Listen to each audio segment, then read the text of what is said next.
Europe 1, La France bouge. Elisabeth Assayag. Bien sûr qu'elle bouge cette France, on le voit chaque jour sur Europe 1 entre 13h et 14h et c'est déjà la dernière partie de cette France qui bouge dans les lunettes avec nos opticiens, des métiers qui sont en train de se réinventer, des métiers qui évoluent.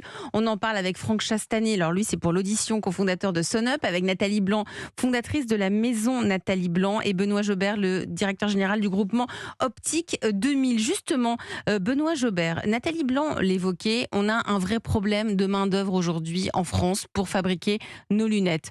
Il y a combien de salariés chez Optique 2000 ? On est 450 au siège et 5000 dans le réseau. 5000 dans le réseau. Est-ce que vous avez mis en place, par exemple, des écoles de formation pour pouvoir... Est-ce que vous aussi, vous faites face à des problèmes de recrutement ? Exactement. Nous, on a une marque employeur et une marque entrepreneur qu'on veut développer. La marque entrepreneur, c'est pour que nos coopérateurs se développent.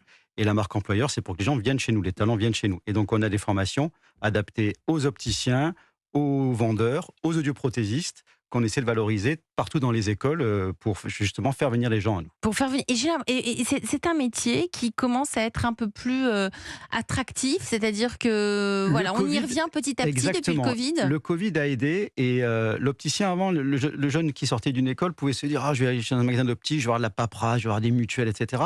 Là, on voit que ça revient un petit peu, c'est-à-dire qu'il y a plus de candidats qui se signalent chez nous parce que c'est plus professionnel de santé, parce qu'on va à domicile, parce que on peut aussi être un peu plus intervenant sur les sujets de basse vision. On a 230 points de basse vision partout en France. Donc vous avez créé votre propre école de formation. Tout à fait, on a notre propre école de formation et sur tous les sujets, c'est-à-dire de la basse vision jusqu'à la contactologie, on arrive à former les jeunes talents. Et puis pour développer justement Optique 2000, vous êtes des supporters des Jeux Olympiques. Et là, les salariés sont impliqués aussi. Exactement, nous sommes supporters officiels des Jeux Olympiques, ça veut dire plusieurs choses.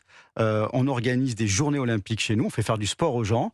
On a même organisé un tournoi de golf au Golf National, qui est un site olympique. En septembre, il y a un tournoi de tennis dont les finales auront lieu à Roland-Garros. Vous êtes cordialement invités à jouer, Elisabeth. Voilà. Et on a un partenariat aussi avec la Bercy Arena, qui est un site olympique où on invite nos associés et nos collaborateurs à assister à des compétitions qualificatives pour les JO. Et on a même une boutique dans la Bercy Arena, justement pour montrer notre savoir-faire. Et tout le monde en est fier.